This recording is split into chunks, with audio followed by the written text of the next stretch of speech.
안녕하십니까. 저는 이제 40대 중반을 넘어가고 있는 평범한 가정주부예요.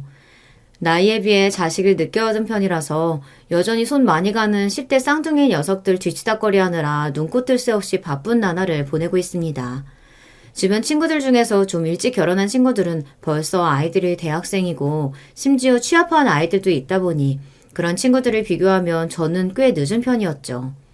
남들보다 다소 늦깎이 엄마가 되는 바람에 이 나이에 힘에 부치지 않다고 하면 거짓말이겠지만 그럼에도 불구하고 무엇과도 비할 바 없이 사랑스러운 아이들과 함께 지내는 시간은 소중하기만 합니다.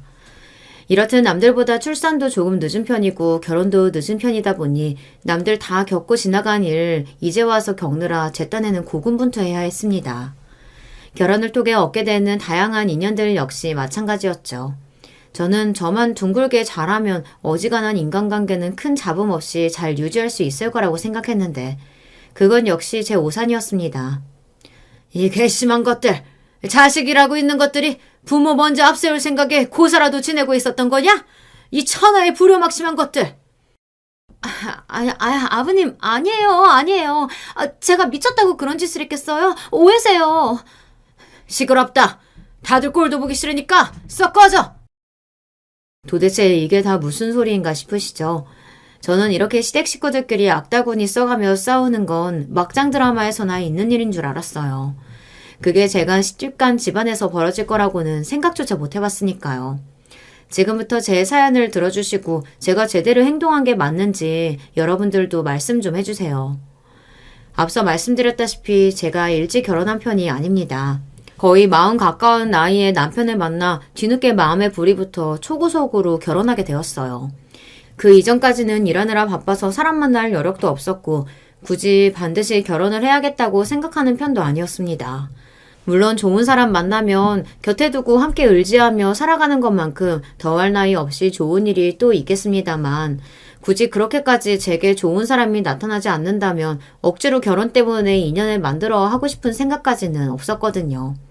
그래서 잘 사시는 주위 분들을 보면 부러운 마음이 없지는 않았습니다만 나한테는 저렇게 평생을 함께 오순도순 사이좋게 지낼 인연이 없는가 보다 했죠. 그러던 차에 성격이며 취향이며 저와는 꼭 맞춘 듯 들어맞는 남편을 만난 것이 마치 기적처럼 느껴졌습니다.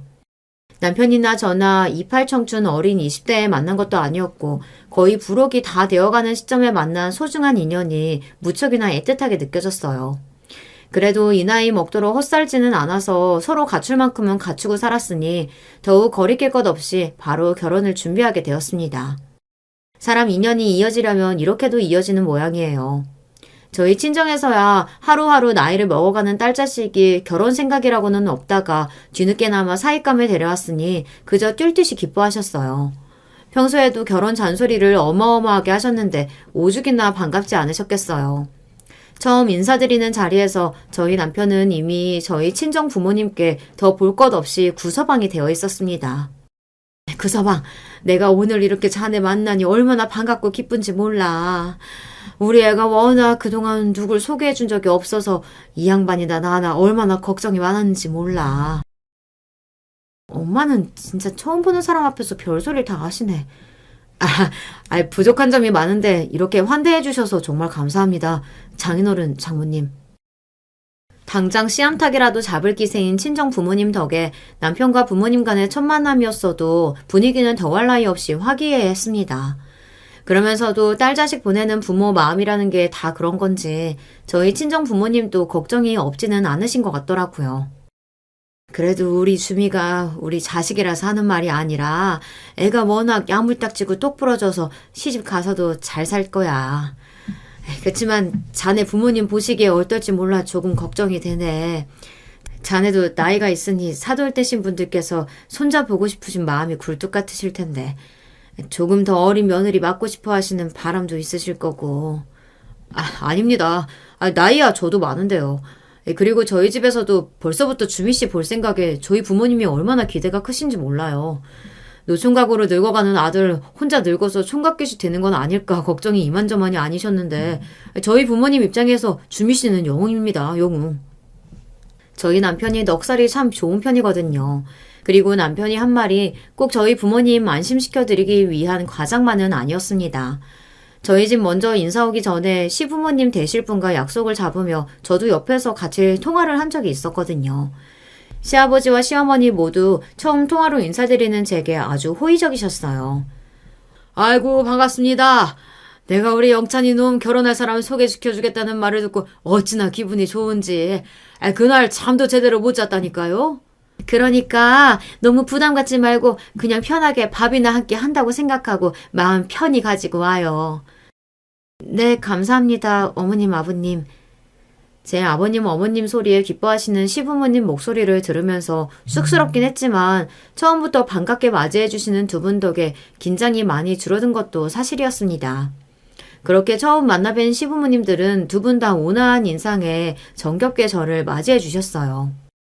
영찬이 밑으로 아들 세 놈 다 장가 보내고 나서도 저 녀석 하나 남아있는 게 그렇게 걱정스러울 수가 없었는데 주미 씨 덕에 큰 근심 덜게 되었으니 그저 고맙고 또 고마울 따름입니다. 그런 말씀 마세요, 아버님. 저야말로 영찬 씨 같은 좋은 사람 만나려고 지금까지 짝을 못 만났던 건가 봐요. 어쩜 말 한마디도 저렇게 곱게 할까. 아니에요, 어머님. 두 분 말씀 편히 해주세요. 당연히 저희 결혼에 딴지 거는 사람은 아무도 없었습니다. 저희 친정이나 시댁이나 남편과 저 빼고는 다른 형제들이 진작 다들 추가해서 가정을 꾸리고 살고 있었어요. 저는 하나 있는 남동생이 벌써 아이가 둘이나 있었고 남편 역시 형제들이 다들 결혼을 했다고 하더라고요. 남편은 아들만 넷이나 되는 집의 장남입니다. 바로 아래 동생인 둘째 도련님은 벌써 결혼 10년 차가 다 되어가고 있습니다. 셋째와 넷째 동생은 나이 터울이 제법 있음에도 불구하고 결혼한 지 벌써 3년 가까이 된다고 했습니다. 그 둘은 비슷한 시기에 결혼을 했더라고요. 그러니 제가 맏며느리임에도 불구하고 이 집안에 가장 늦게 입성한 며느리가 된 셈이죠. 시부모님이야 워낙 저희 결혼에 쌍수를 들고 환영하시는 입장이었으니 크게 다른 걱정이 들지 않았지만 동서들 처음 만날 생각을 하니 조금 긴장이 되는 건 어쩔 수 없더라고요. 바로 아래 동서인 둘째 동서는 벌써 이 집안과 인연을 맺은 지 10년이나 다 되어가지 않습니까? 저는 그 정도면 이 집 식구라고 봐도 무방하다고 생각했어요. 10년이면 강산도 변한다고 하는데 그 긴 시간 동안 이 집 며느리의 노릇을 했으니 아무리 제가 맏며느리라 하더라도 둘째 동서에게 배워야 할 점이 참 많겠다는 생각이 들었죠. 일반적으로 손 아래 동서보다 손위 동서가 어렵다곤 하지만 그것도 형제간에 차례 지켜가며 순서대로 결혼했을 때나 말이지. 저처럼 뒤늦게 불쑥 나타난 늦깎이 며느리한테는 해당 사항이 없는 얘기라고 생각했습니다. 거기다가 셋째, 넷째 동서도 이미 결혼한 지 3년 차가 넘어가고 있었고요. 제 남편이 한참을 홀로 지내왔으니 아무래도 맏며느리가 할 만한 일도 둘째 동서가 도맡아서 해야 했겠죠.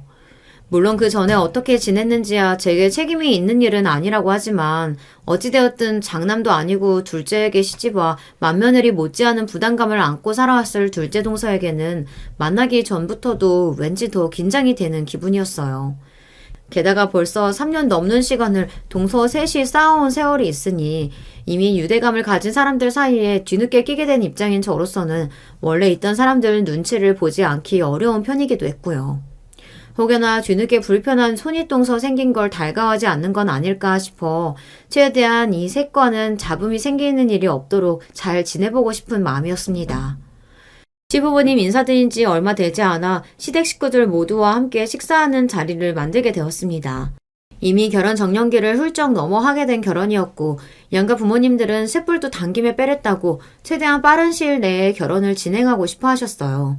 남편 역시 결혼에 워낙 적극적이었기 때문에 폭풍같이 몰아친 결혼 준비로 한창 정신이 없는 나날이었습니다.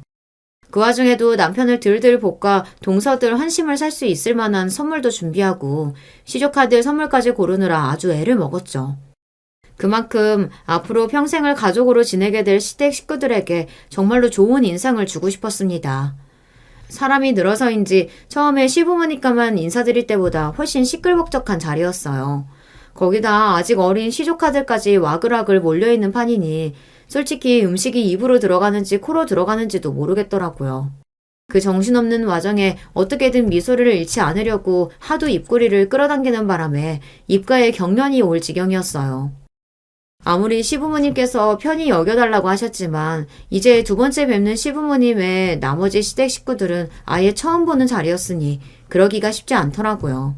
그 나이 먹도록 사회생활을 해놓을 만큼 해놨다고 자부했음에도 시댁 식구들은 또 다르더라고요. 왜 괜히 사람들이 우스갯소리로 결혼 힘들어서 두 번은 못한다고 하는 건지 이해가 되더라고요. 그나마 다행스러웠던 점은 동서 셋이 참 활달해 보이더라고요. 저를 처음 만나는 자리인데도 크게 낯가리는 기색 없이 제게도 말을 잘 붙여주었습니다. 반가워요, 형님. 저는 아주버님이 저렇게 멋지신 분인데도 형님 되실 분을 하도 모셔오지 않으시길래 도대체 얼마나 대단한 분을 모셔오려고 저렇게 늦장을 부리시나 했더니 형님 같은 분 만나시려고 그랬나 봐요. 아니에요. 그렇게 좋게 봐주니 제가 정말 몸둘 바를 모르겠네요. 형님, 그러시지 마시고 말씀 편하게 하세요. 저희 순서로 봐도 그렇지만 형님께서 가장 연장자이시니 말을 낮추시는 게 맞죠. 그래도 오늘은 처음 뵙는 자리니까 천천히 그렇게 할게요. 비록 중간에서 시조카들이 우르르 뛰어다니고 워낙 시댁 인원이 많아서 한 분씩 제대로 얘기를 나누기도 쉬운 분위기가 아니었습니다. 그럼에도 걱정했던 것보다는 다들 저를 좋게 봐주시는 것 같아 긴장을 한시름 놓을 수 있었어요. 시끌벅적한 식사를 마치고 남편과 돌아오는 길에 안도의 한숨을 내쉬며 말했습니다. 솔직히 나 오늘이 아버님 어머님 처음 만날 때보다 더 긴장됐거든. 자기 부모님이야 워낙 온화하신 분들이기도 하고 어머님께서도 조용하시고 성품이 부드러운 편이시잖아. 그래서 시어머니 시집자리는 솔직히 별로 걱정 안 됐다. 근데 또 시댁 동서들은 다르다고들 하더라고. 아무래도 나이도 비슷하고 위치도 비슷하다 보니 부딪힐 일이 더 자주 생길 수 있다고. 그래서 갑자기 튀어나온 나이 먹은 손윗동서 별로 곱게 생각하지 않으면 어쩌나 걱정했는데 다들 부침성도 좋고 살갑게 잘 대해주시는 것 같아. 솔직히 나도 여자들 문제는 잘 모르니까 걱정이 아주 없다고 하면 거짓말이었는데 재수씨들이 당신한테 저렇게 말도 정답게 붙여주고 하시는 거 보니 좀 안심된다. 솔직히 재수씨들이랑은 오며 가며 집안일 있을 때 인사나 했지 그렇게 말 길게 해본 적 별로 없거든. 셋째, 넷째야 그렇다 쳐도 둘째 동서는 시집온 지 10년이 다 됐는데도 그래? 그게 참 그렇더라고. 내 형제랑은 다르게 마냥 편한 관계도 아닌데다가 또 그동안은 나 혼자만 짝이 없이 있었잖아. 그런 자리에 동생들이 다 부인들하고 같이 오는데 걔들은 어떻게 생각할지 몰라도 내 입장에서는 그 안에 어울리기가 좀 민망스럽기도 하더라고. 하긴 동생들 다 결혼해서 부인이며 자식이며 있는데 자기 혼자 가려고 하면 불편하긴 했겠다. 불편만 했겠어? 그럴 때마다 어머니 아버지가 은근슬쩍 너도 얼른 장가라 가라고 어찌나 압박을 하시던지. 자기가 진짜 나 구제해주는 거라니까. 그래, 고맙지? 그러니까 결혼하면 나한테 잘해야 된다. 그렇게 남편과 너스레를 떨면서도 결혼해서 시댁 식구들과도 잘 지낼 수 있을 것 같다는 예감에 기분이 좋아진 하루였습니다. 그렇게 저는 그 집안의 맏며느리가 되었습니다. 제가 지금은 애들 낳고 체력이 못 버텨줘 전업주부로 살아가고 있습니다만 결혼하고 아이들 낳기 전까지는 직장 생활을 계속했거든요. 그러다 보니 결혼을 하고도 일한다고 바빠 저희 친정이나 시댁이나 그렇게 자주 들리지는 못했어요. 동서들도 일하는 사람도 있고 전업주부라 하더라도 아이들 키우고 있는 입장이니 각자 사는 게 바빴죠. 그래서 결혼 초반에는 생각보다 시댁 식구들과 교류할 일이 크게 많지는 않았습니다. 물론 그렇다고 해서 아예 교류가 없었던 것은 아니니 한 번씩 시댁에 들릴 때마다 동서들도 얼굴을 보게 되었어요. 다시 봐도 그 셋은 참 똘똘 뭉쳐서 사이가 좋더라고요. 셋이 있으면 워낙 분위기가 시끌벅적해서 그 사이에 끼어있으면 혼자 뚝 떨어진 듯한 소외감을 느낄 정도는 아니었으나 그래도 아무래도 그 셋 사이에 지금껏 쌓인 일들이 훨씬 많다 보니 정신적인 거리감이 느껴지는 것만은 어쩔 수 없더라고요. 게다가 공교롭게도 그 셋이 모두 강남 출신이었습니다. 여러모로 저들 사이에 공감대가 많겠다 싶었습니다. 하지만 같이 지낸 시간이 다른데 그건 역시 당연한 일이라고 생각했습니다. 바쁜 회사 일 어느 정도 정리되고 나면 저 셋 사이만큼은 아니더라도 나도 지금보다는 동서들과 조금 더 가까워질 수 있도록 자리라도 자주 만들려고 노력해야겠다고 생각을 했죠. 조금 의아하게 느껴졌던 건 동서들과 시어머니의 관계였습니다.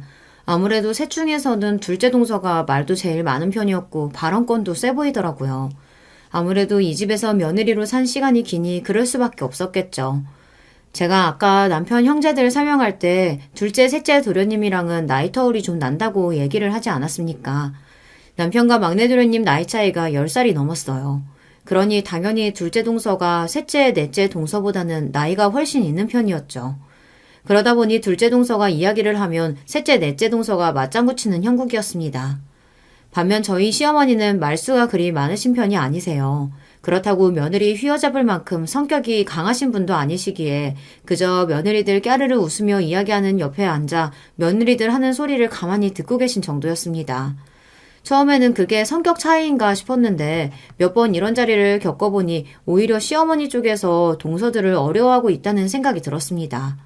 저야 둘째 동서랑 나이 차이가 그리 많이 나는 편이 아니다 보니 그들 하는 얘기에 크게 무리 없이 끼어들 수 있었는데 가만히 생각해보니 시어머니 입장에서는 동서들 하는 얘기에 쉽게 끼어들 수가 없겠더라고요.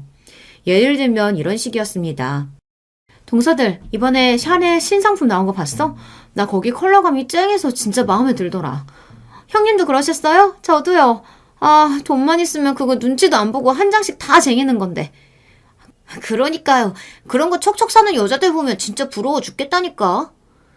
그러면서 자기들끼리 깔깔거리는데 그건 시어머니 나이대의 사람들에게는 생소한 젊은 사람들이 선호하는 고가의 브랜드였죠.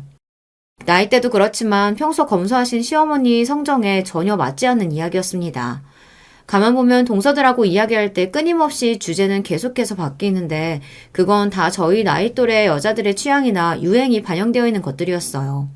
하나같이 시어머니와 함께 대화 나누기에는 무리가 있는 소재들이었죠.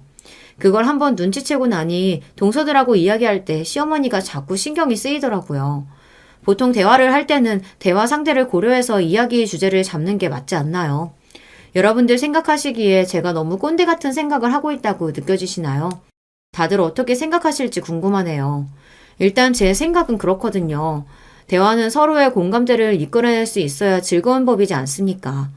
물론 관심사가 맞는 세 사람이 모여있으니 신나게 이야기할 수 있다고 생각하지만 그래도 매번 시어머니를 너무 배려하지 않고 자기들 좋은 얘기만 하고 있는 건가 하는 생각을 안 할 수가 없더라고요. 뭐 마음으로 이렇게 생각했다고 해서 제가 딱히 동서들을 말린다거나 다른 말을 한 건 아닙니다.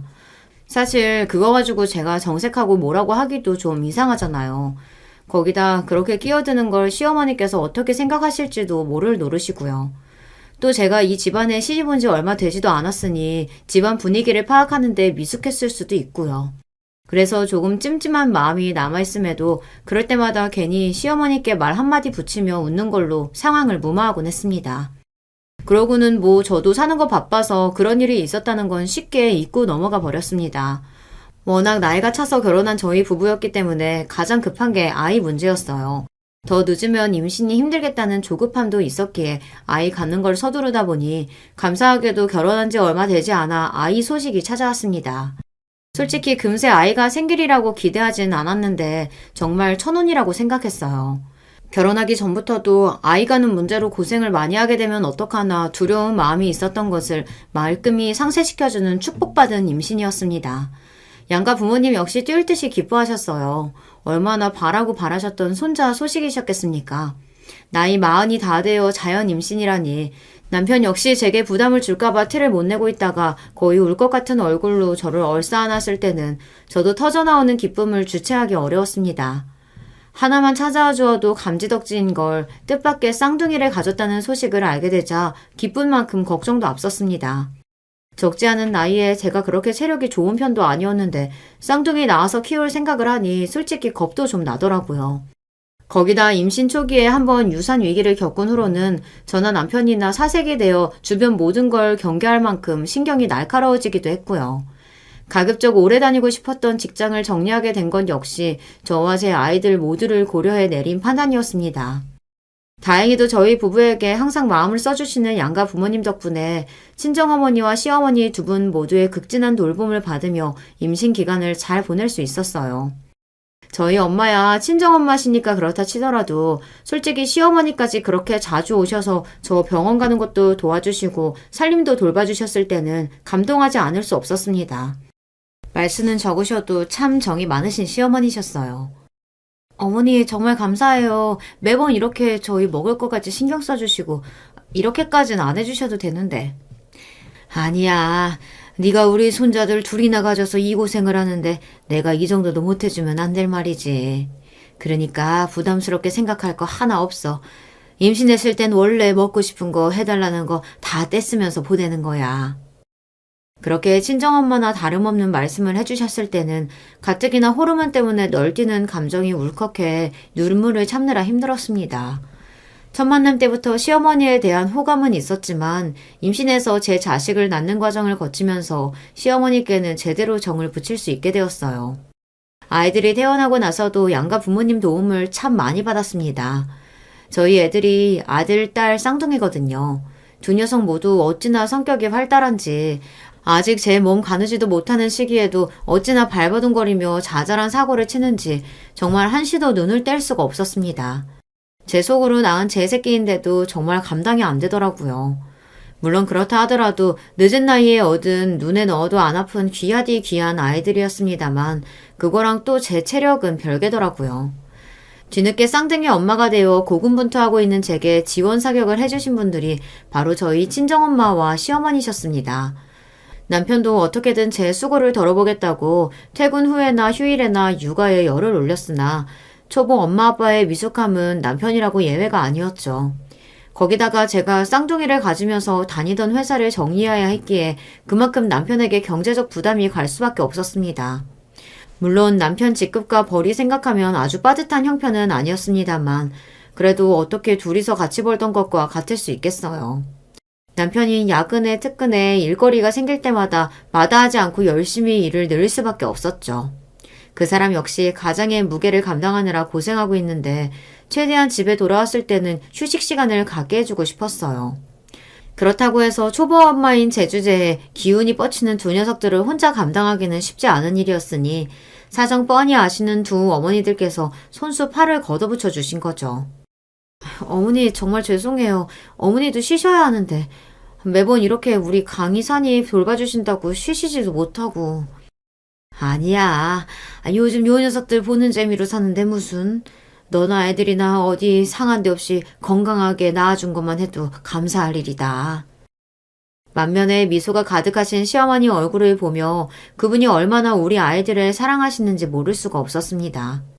저야 저희 아이들을 이렇게 예뻐해 주시니 그저 감사하고 감사할 따름이었어요.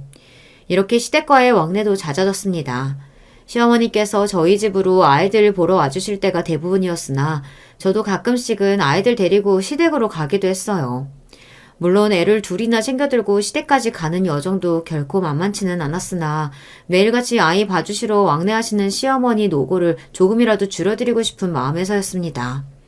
그렇게 시댁에 있을 때는 간간히 동서들도 찾아와서 얼굴을 보게 되더라고요.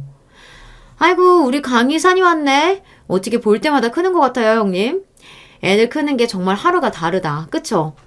저도 우리 애 이맘때쯤에 어머님이 자주 봐주셨는데 강희산이 보니까 그때 생각이 또 나네. 그러게요. 어머님 요새 강희산이 보신다고 집에도 자주 안 계시고 저희 애들도 할머니 보고 싶다고 하는데 서운해요 어머님. 둘째, 셋째 동서하는 말에 시어머니가 당황스러워 하셨습니다. 그러고 보니 요새 거의 저희 집에만 왔다 갔다 하시다 보니 다른 손자들 볼 시간이 부족했구나. 그때서야 저도 아차 싶더라고요. 그래서 제가 대신 동서들에게 사과를 했어요. 미안해 동서. 내가 이 나이 먹고 제대로 할 줄 아는 게 없어서 아무래도 갑자기 애가 둘이나 생기니 어머님께서 걱정이 많이 되셨던 모양이야. 내가 얼른 적응해서 어머님 쉬시게도 해드리고 다른 손자 재롱 보실 시간도 내실 수 있게 해드려야 하는데 미안하네. 아니에요 형님. 형님 들으시라고 한 말 아니었어요. 제 사과에 오히려 당황하는 동서들이었습니다. 그대로 이걸로 난처해하시는 시어머니 입장을 잘 넘긴 것 같아서 다행이다 싶었어요. 윗사람이라고 해서 아랫사람한테 사과하지 말란 법도 없고 저는 그런 거 별 신경 안 쓰고 있었는데 동서들 다 가고 나서 시어머니께서 미안한 기색으로 그러시더라고요. 아가, 내가 처신을 제대로 못해서 네가 안 해도 될 사과까지 하게 만든 것 같아 미안하구나. 어머님 그게 무슨 말씀이세요. 어머님이 저희 아기들 봐주시느라 고생하시는 거야 우리 식구들 모르는 사람이 누가 있다고요. 어머님이 다른 손자들 만나실 여유 없었다면 그건 제 책임이 맞아요. 그러니까 그렇게 생각하지 마세요 어머님. 여전히 제게 미안한 기색이신 시어머니를 보며 그때까지 별 말씀 없으셨던 시아버지께서 한 말씀 하셨습니다. 그대가 그렇다고 하는데 당신이 자꾸 그러는 것도 큰애 불편하게 하는 거야. 그리고 셋째, 넷째야 뭐 진짜 손주놈들 당신 보고 싶어 해서 그렇게 얘기했겠어?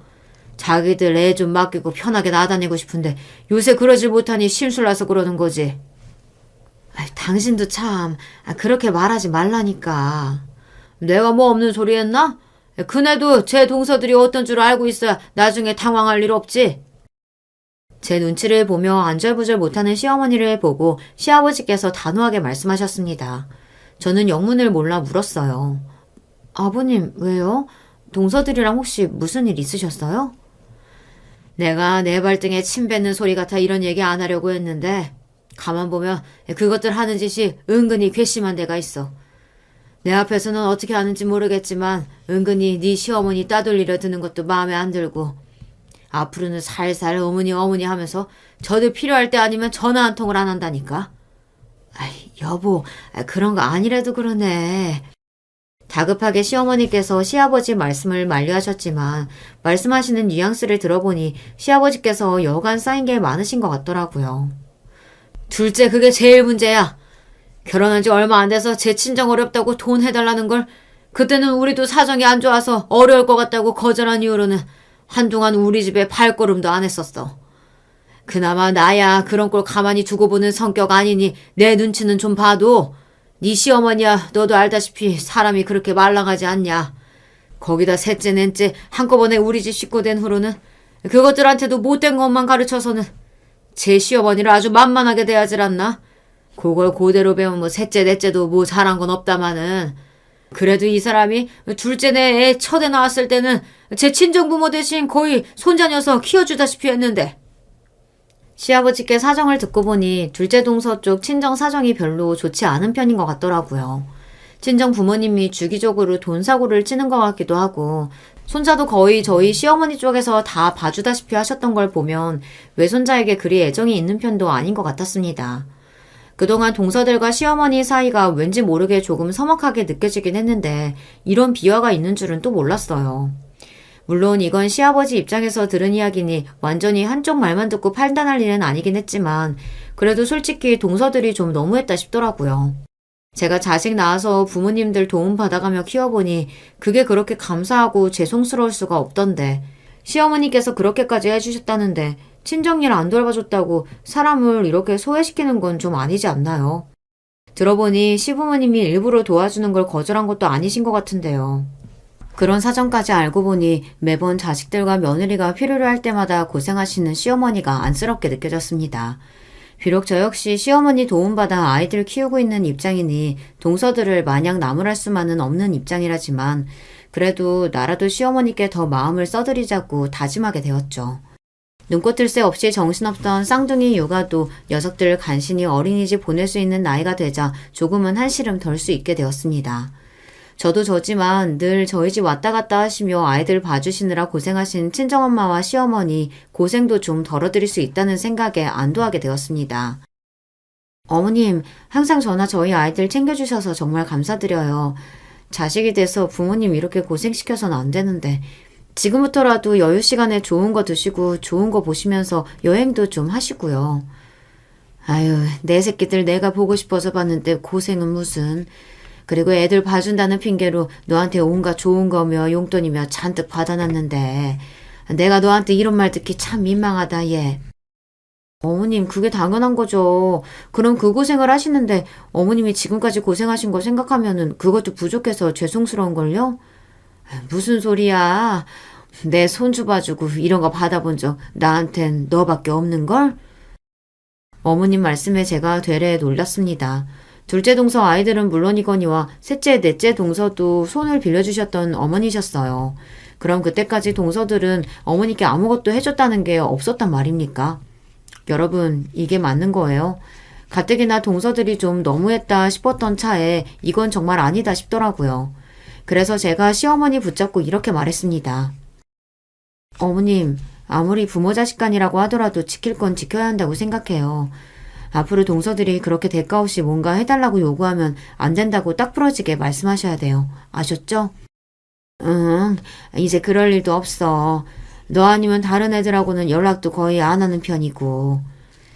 그렇게 말씀하시는 시어머니의 얼굴이 씁쓸해 보여 더 속이 상하더라고요.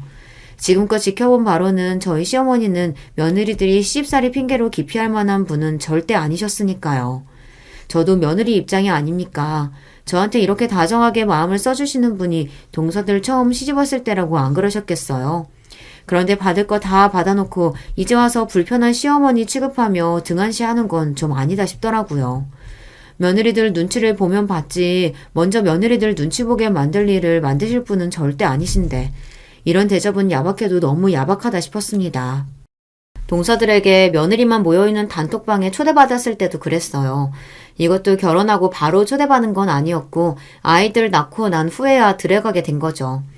솔직히 동서들끼리 신난다며 하는 이야기 대부분은 제 관심사가 아니었지만 그래도 생각해서 초대해 준 건데 간간히 맞장구 정도는 쳐주었습니다. 동서들이 우스갯소리의 대상으로 삼는 여러 가지 소재 중 시어머니 역시 포함되어 있었습니다. 요새 시댁이랑 멀리 떨어져 있으면 더 떨어져 있을수록 팔자 좋은 여자래요. 운빨 제일 센 여자는 아예 시댁에 없는 여자고? 이걸 우스갯소리로 하고 있다는 게 솔직히 기가 찼습니다. 시댁과의 거리가 며느리 행복을 운운하기에는 동서 셋 모두 자기 필요할 때가 아니면 시댁에 딱히 들르지도 않는 편이었으니까요. 그나마 시어머니께 호의적으로 보이는 제가 있는 데서 이 정도의 농담을 할 정도면 분명 저 없이 따로 파놓은 세 사람만의 단톡방에는 더한 얘기가 오가고 있겠구나 하는 걸 짐작하기 어렵지 않았습니다. 제가 의아했던 건 둘째 동서야 자기 원하는 대로 움직여주지 않는 시부모님에게 사감을 가지고 있다고 치더라도 그런 둘째 동서 따라 쪼르르 똑같이 행동하는 셋째, 넷째 동서들이었죠. 저희보다 어리다곤 하지만 그래도 그들도 30이 넘은 성인인데 어쩜 저리 사리분별을 못하나 싶어 한심스러웠습니다. 그러던 와중에 그런 일이 터졌으니 제가 더는 그들 편을 들지 못하는 것도 당연한 일이었어요. 아이들 어린이집 보내기 시작하면서 친정어머니와 시어머니 손을 빌리는 일이 급격하게 줄어들었습니다. 물론 아이들 돌아오고 난 후에는 여전히 육아 지옥이 열렸지만 그래도 저도 엄마라고 어느 정도 요령이 붙은 건지 어떻게든 남편과 씨름하며 두 녀석들 제 힘으로 키워보겠다고 애를 쓰고 있었습니다. 그럴 때마다 시어머니께서 본인이 도와주겠다며 자처하셨지만 지금껏 받은 도움만 해도 차고 넘친다고 생각했습니다. 그래서 괜히 더 고생하실까봐 저희 집에 잘 오지도 못하게 하시게 하고 대신 밖에서 따로 약속을 잡아 시어머니 보는 일이 잦아졌습니다. 평소에 잘 못 가시는 예쁜 카페 같은 곳에서 맛있는 디저트 먹으며 시어머니와 시간을 보내는 일은 제게도 귀한 휴식 시간이었어요. 아이고, 큰애 니 덕에 내가 팔자에도 없는 호강을 다해본다. 아니에요, 어머님. 저도 어머님 아니면 누구랑 이런 데 와서 이렇게 가끔씩이라도 숨 돌리겠어요. 그러니까 저랑 오래오래 같이 놀아주셔야 돼요. 며칠에 한 번꼴로 저와 함께 보내는 티타임을 즐겁게 여겨주시는 시어머니셨습니다.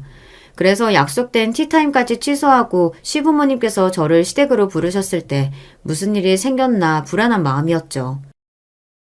네 어머니가 췌장암이란다. 더할 나위 없이 낯빛이 거뭇해진 시아버지 입에서 나온 말씀에 한동안 사고가 정지했습니다. 이게 무슨 소리인가 싶으면서도 그 옆에서 이미 모든 것을 체념한 표정을 짓고 계신 시어머니를 보니 사태의 심각성을 인지하지 않을 수 없었습니다. 아버님, 그게 무슨 말씀이세요? 지난번 건강검진 때만 하더라도 깨끗하게 나왔었는데 갑자기 암이라뇨. 다른 것도 아니고 췌장암이라니. 제가 암에 대해 대단한 지식이 있는 건 아니지만 그래도 다른 것에 비해 췌장암이 얼마나 위험한 암인지 정도는 주변에서 들어서 알고 있었습니다. 겉보기에는 여전히 정정하신 어머님인데 그런 무서운 병이라니 놀랍고 두려운 마음에 그만 몸이 벌벌 떨렸어요. 어머님, 우리 다른 병원에 가봐요. 저번에 만났을 때만 하더라도 병원 갔다 오셨다는 말씀 없으셨잖아요. 저한테 말씀을 하시지. 벌써 울먹이며 하는 제 말에 시어머니 눈가도 촉촉해지셨습니다. 그러면서도 담담하게 하시는 말씀은 제 마음을 더욱 아프게 했어요. 너무 그럴 것 없어. 우리 나이 되면 여기저기 고장도 나고 그러면서 사는 거야. 어미 아프다고 너희들 놀라게 할까 싶어 일찍 얘기를 못 꺼냈다. 미안해, 아가. 항상 시어머니의 손만 빌리고 아직 효도도 제대로 시작도 못 해봤는데 갑작스러운 시어머니의 췌장암 발병 소식에 가슴이 미어지는 듯 했습니다.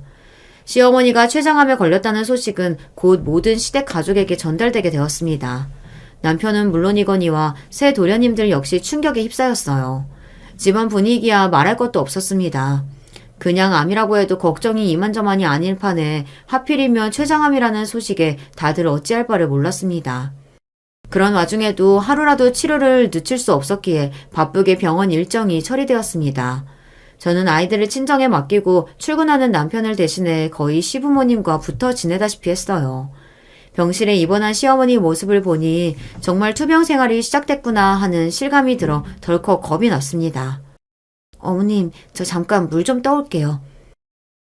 차마 시어머니 앞에서 올 수가 없어 간신히 병실 밖을 나와 계단에 서서 한참을 울었습니다. 그러다 울리는 카톡 소리에 저도 모르게 소스라치게 놀라 휴대폰 화면을 들여다보았어요. 화면에 뜬 알람을 보고는 그만 눈물이 쏙 들어가 버렸습니다. 그만큼 제 눈을 믿을 수 없었어요. 여러 번 카톡의 내용은 정말이지 가관이었습니다. 아싸, 저 양반 드디어 황천길 가는구나. 그건 동서들과의 단톡방에 올라온 둘째 동서의 카톡이었습니다. 그 밑으로 셋째, 넷째 동서가 답했어요. 그러게요, 형님. 기다렸다는 듯 올라오는 신이 난 동서들 카톡에 그만 눈알이 뒤집히는 줄 알았어요. 세상에 이게 사람이 할 짓입니까? 얼마 전 어머니 아프시다고 온 식구들 모였을 때는 그나마 사람 행세라도 하더니 뒤에선 이딴 짓들을 해요. 여러분들이라면 이런 걸 그냥 두고만 보실 수 있으시겠어요? 이건 아니었습니다. 이럴 수는 없는 거였어요. 저도 모르게 떨리는 손길로 단톡방의 대화 내용을 캡처했습니다. 사람이 사람을 싫어할 수는 있다고 하더라도 어떻게 이렇게 악의를 가질 수가 있습니까? 저들도 자식 키운다는 것들이 사람이 죽을지도 모른다던데 어떻게 그걸 반길 수가 있어요. 그동안은 그냥 넘어갔다 하더라도 이건 절대 그럴 수 없는 일이었습니다. 저는 즉시 시아버지께 캡처한 단톡방 사진을 전송했습니다. 그네 너 지금 집으로 좀 와줘야겠다. 곧장 걸려온 전화에 시아버지 목소리는 서늘했습니다. 제 기분이 이런데 그걸 보고 시아버지의 심정이 어떠셨겠어요. 병실에 시어머니께서 잠드신 걸 확인하고는 불이 나게 시댁으로 향했습니다. 제가 시아버지께 연락드린 지 이제 1시간 남짓 되었는데 새 동서 내외와 남편까지 모두 시댁에 도착해 있더라고요. 다들 영문을 모르는 표정인 걸 보니 아직 시아버지께서 아무 말씀 안 하신 것 같았습니다. 자기들끼리 뭉쳐서는 무슨 일인가 싶어 수군거리는 동서들을 보니 분노가 치밀러 올랐습니다. 그때였어요. 벌컥 안방문을 열고 나오신 시아버지께서 새 동서 내외를 보며 쩌렁쩌렁 소리를 치셨어요. 앞으로 우리 집 며느리는 큰애 하나뿐이란 말 하려고 불렀다. 니놈들이 니 처들이랑 갈라서지 않는다면 자식은 영찬이 하나 있다고 여기며 살 테니 그리들 알아라. 벼락같은 시아버지 선언에 다들 말문이 막혔습니다. 쉽사리 누구도 입을 열지 못하고 있던 차에 남편이 제 부친께 물었어요. 아버지, 대체 무슨 일이세요? 뭐 때문에 그렇게 화가 나신 건데요? 네, 아버지, 말씀해 주세요. 갑자기 이 사람이랑 갈라서라뇨. 그건 네 처가 더 잘 알겠지. 그러고는 당신 휴대폰을 소파에 집어던지셨습니다. 후다닥 그걸 잡아든 둘째 동서 얼굴에서 서서히 핏기가 가시기 시작했어요. 아니, 이걸 어떻게... 제가 받아보면서도 설마 했는데 아무래도 자기들을 셋이 있는 단톡방에 올린다는 걸 착각해서 저까지 있는 단톡방에 올린 게 맞았던 모양입니다. 저 없는 데서 시어머니께 더한 말을 하며 낄낄거릴 거라고 예상을 하긴 했지만 그렇다고 이렇게까지 인간 이하의 행실을 하며 지냈다니 일부러 저것들과 가깝게 지내보겠다고 노력한 시간이 아까워 미칠 지경이었어요. 이 일의 제보자가 누구인지 단박에 알아챈 둘째 동서가 제게 뻔뻔하게도 대들기 시작했습니다. 아니, 우리끼리 오간 얘기를 가지고 이걸 쏠랑 아버님께 일러바쳐요? 사람이 치사스러운 것도 정도가 있지. 그이 닥치지 못해? 내 둘째, 네가 일찌감치 글러먹었다는 건 알고 있었지만 이렇게까지 인간이 바닥일 거라고는 생각하지도 못했다. 그렇게 네 시애미 빨리 죽기만을 바라고 있었어. 온 가족이 저 사람 병 걸려서 알아 누운 걸 보고 가슴이 찢어지고 있는데 거기다다 대고 사람 죽으라고 고사를 지내? 이 금수만도 못한 거! 분노를 참지 못하고 둘째 동서에게 쏟아내는 시아버지를 보며 둘째 도련님이 둘째 동서 손에 들려있던 휴대폰을 탁 빼앗았습니다. 충격적인 내용을 확인하는 둘째 도련님의 손이 덜덜 떨리기 시작했어요. 당신, 이게 뭐야? 지금 우리 엄마한테 이따위 말을 해놓고 그래놓고도 형수님이랑 내 아버지한테 대들고 있어? 이 정신나간 여자가. 그러더니 분노를 참지 못한 둘째 도련님이 둘째 동서 뺨을 철썩 내리쳤습니다. 불시에 뺨을 얻어맞은 둘째 동서가 바닥에 널브러지고 그걸 보는 셋째, 넷째 동서들이 경악해 비명을 질렀습니다. 너희 새 인간들이 네 어머니 은근히 무시하고 따돌릴 때 그때 버릇을 제대로 잡았어야 했어. 나 니들 같은 것들을 내 며느리로 절대 인정 못한다. 내 마누라 잘못됐다는 소식에 쌍수들어 반기는 그런 개 돼지만도 못한 것들을 어떻게 자식이라고 끌어안고 살 수가 있겠어? 너희 새 놈도 똑똑히 들어라. 나는 저런 것들한테 내 유산 단 한 푼도 가는 꼴 못 본다. 저것들이랑 살 맞대고 정같이 살아야겠으며 나랑 네 어미랑은 완전히 영 끊는 줄 알아라. 아버님 잘못했어요. 저희는 그냥 별 생각 없이 진짜 아기가 있어서 그런 게 아니었어요. 맞아요, 아버님. 저희는 그냥 형님 하시는 말씀에 맞장구 친 거예요. 손이동서가 말씀하시는데 저희가 무슨 말을 할 수 있었겠어요. 이것들이 미쳤나? 지들이 더 신나서 나불댈 땐 언제고 누구한테 뒤집어 씌우고 있어? 아니, 솔직히 형님이 처음부터 안 그랬으면 어떻게 이런 일까지 생기냐고요. 형님 때문에 이게 다 무슨 꼴이에요. 야, 너 말 다 했어? 야, 너 이거 안 나? 이혼에 유산 문제까지 폭풍처럼 몰아닥치는 후폭풍에 동서 셋도 어지간히 정신이 나간 게 아닌 모양이었습니다. 서로 자기만 살겠다고 남 탓을 해가며 싸우다 못해 셋이 엉겨 머리끄댕이를 쥐어잡고 흔들어 제끼는 모습을 보고 있자니 지금 이 자리에 시어머니께서 계시지 않는다는 게 얼마나 다행스럽게 느껴졌는지 모릅니다. 그런 제 마누라 추한 꼴을 더는 못 보겠는지 셋째 도련님과 넷째 도련님도 고함을 치기 시작했어요. 당장 그만두지 못해? 뭘 잘했다고 지금 아버지 앞에서 이 추태를 부리고 있어? 당신 당장 나와. 감히 이따위 짓거리를 벌여놓고 조용히 넘어갈 수 있을 줄 알았어? 당장 못 나와? 그러게 각자가 각자의 처지를 끌고 나가고 시댁에는 여전히 분기탱천하신 시아버지와 저희 네에만 남았습니다. 한바탕 난리가 나고 난 뒤 썰물처럼 빠져나간 자리에 그만 시아버지께서 털썩 주저앉으셨어요. 아버지, 아버님 괜찮으세요? 내가 자식 농사를 아주 허투루 지었구나. 어떻게 저런 악기들이 집안에 셋이나 들어올 수가 있어. 당신 가슴을 치시며 참았던 울음을 쏟아내시는 시아버지셨어요. 무뚝뚝한 분이시긴 했지만 시어머니에 대한 애정만큼은 의심할 수 없는 분이셨습니다. 사랑하는 아내가 췌장암으로 생사의 기로에 놓여있다는 것만 해도 버티기 어려우실 텐데 이런 폐륜이라뇨.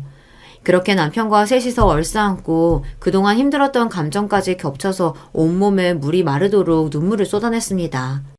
결론부터 말씀드리자면 결국 둘째 도련님은 둘째 동서와 이혼을 했습니다.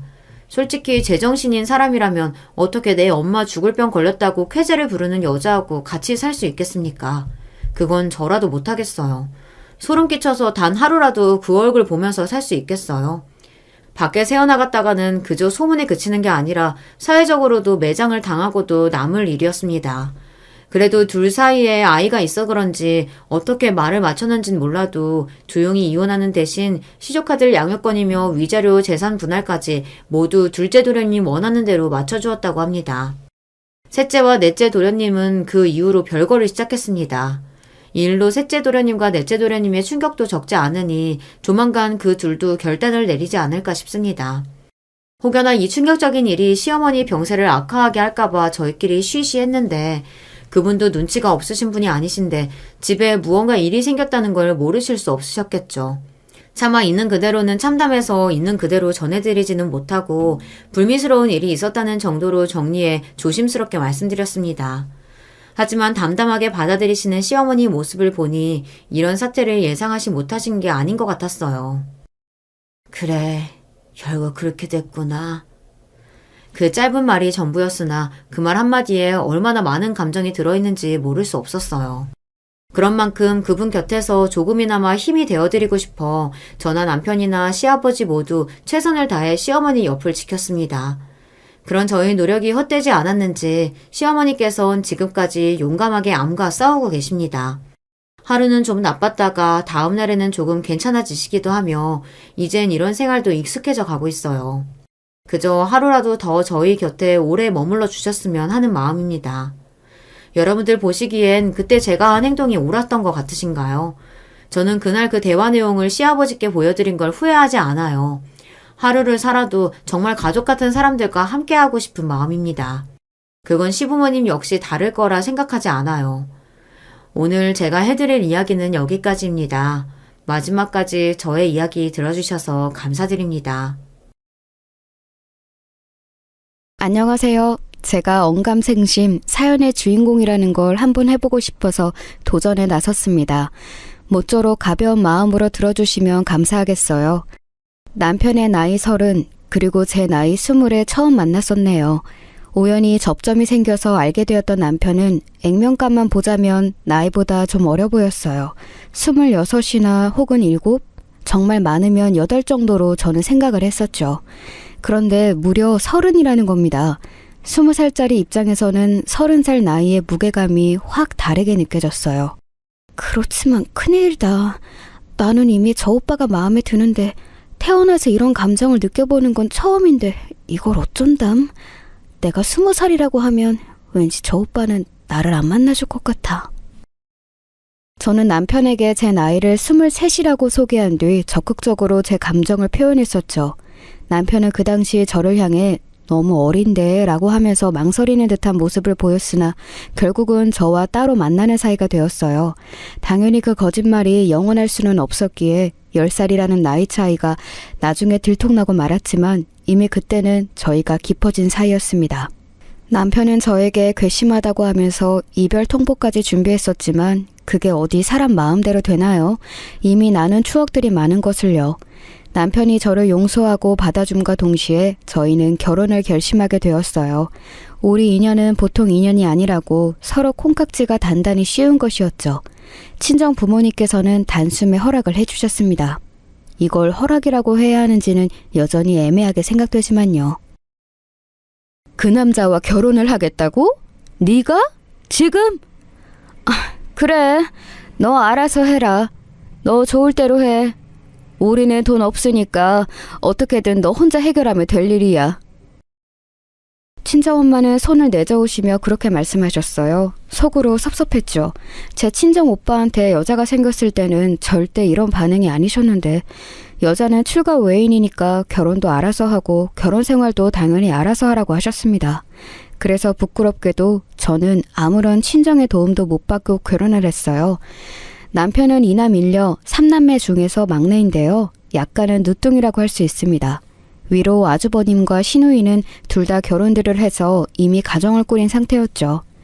남편이 30이 되도록 결혼 근처에도 가지 못했던 것은 그게 다 자기 형과 누나를 대신해서 부모님을 챙기느라 그랬습니다. 집안의 막내 아들이건만 마치 맞이가 주로 도맡을 것 같은 일들을 남편은 하면서 살아왔어요.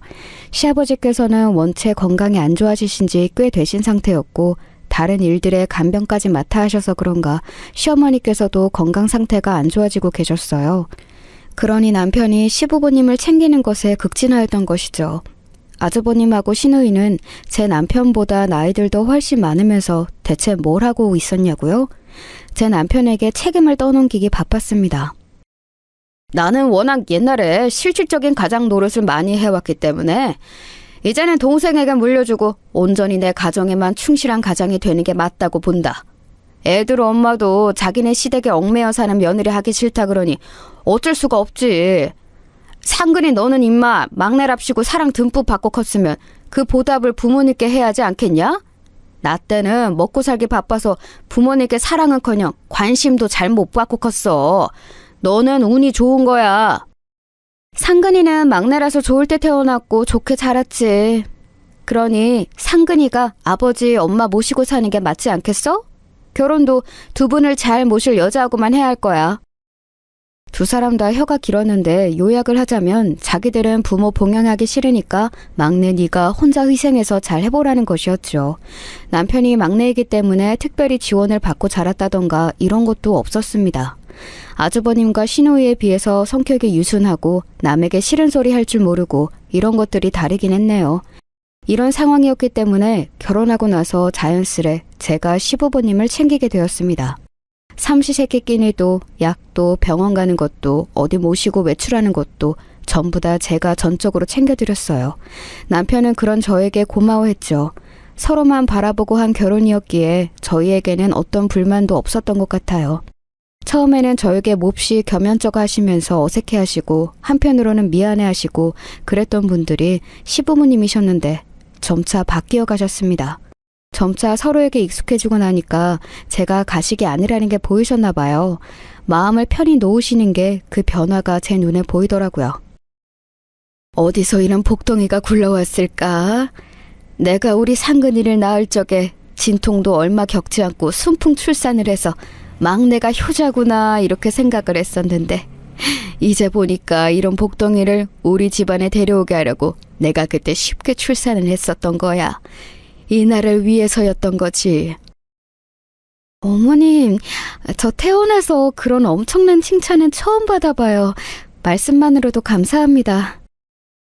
저는 제 친정 부모님께 너 태어날 때 고생을 죽도록 했었는데 그 고생을 한 보람이 하나도 없다는 소리를 종종 들어온 자식이었거든요. 그래서 시어머니의 그 말씀이 참 눈물겨웠습니다.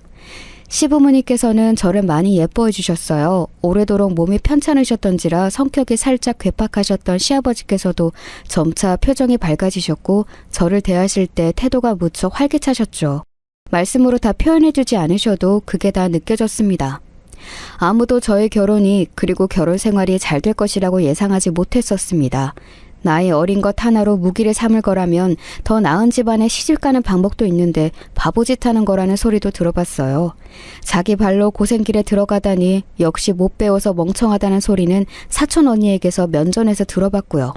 하지만 그들은 다 틀렸습니다. 웃음소리가 자주 흘러나오는 제 일상이 그걸 뒷받침해 주었죠. 첫째 아이로 딸을 낳았는데 시부모님께서는 단 한 번도 손자 타령을 하지 않으셨습니다. 손녀가 너무 귀엽고 어여쁘다며 어쩔 줄 몰라 하셨죠. 출산하고 나서 제가 한동안 몸이 또 안 좋았는데 남편이 출근을 하면 시아버지께서 아기를 품에 안고 봐주셨고 시어머니께서는 집안일을 도맡아 하시며 저를 챙겨주셨어요. 눈물 나게 감사하더라고요. 제 친정 부모님보다도 저를 살펴봐 주시고 예뻐해 주시는 두 분이셨어요. 그런데 저처럼 시부모님께서도 그런 생각을 비슷하게 하신 모양이었죠. 어느 날 시아버지께서 저에게 이런 말씀을 해주셨어요. 네 덕분에 내가 활기를 찾고 산다. 딸 자식이라고 하나 있는 건 도통 살갑지 못했고 며느리라고 기껏 들인 건 자기 입속만 챙기느라 자기 시댁을 등지고 살았는데 너로 인해서 마치 살가운 딸 자식을 둔 느낌이며 효심 깊은 며느리를 잘 들인 기분을 다 맛보고 있지 뭐냐. 우리 상근이가 색시 고르는 눈이 참 옳았다.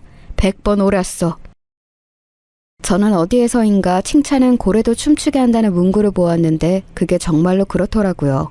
시아버지께서 점차 표정이 밝아지시는 게 보이는 데다 저에게 가감없는 칭찬을 해주시니까 저도 자꾸만 더 잘하고 싶어졌어요.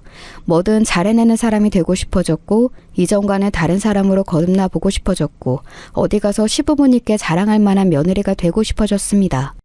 나중에 알게 된 것이지만 남들은 대체로 결혼하고 나면 시댁 지옥이 열린다고 그러던데 저에게는 해당이 되기는커녕 반대였고 제 인생의 문이 결혼 덕분에 처음으로 열렸다고 생각해요. 저는 시어머니로부터 반찬 배우는 것을 자청해서 배우기 시작했습니다. 가만히 보니까 시어머니께서 하시는 요리들이 아주 간단해 보여도 결과물이 하나같이 예사롭지가 않은 거예요. 분명히 요리 시작할 때는 아주 간단하게 완성될 것 같은 느낌이었는데 왜 완성된 요리는 전혀 처음 과정과 딴판이지? 그 재료들이 왜 이렇게 변신을 했을까? 후딱후딱 해치우셨는데 그게 이렇게 엄청난 요리들로 결과가 나온다고? 한번 인지를 하고 나니까 시어머니가 대단해 보였어요. 그런데 지금 돌아보니까 가장 대단했던 점은 시어머니 당신은 물론이고 시댁 식구들을 비롯한 그 누구도 그 요리 솜씨를 엄청나다고 생각하지 않았다는 점이에요.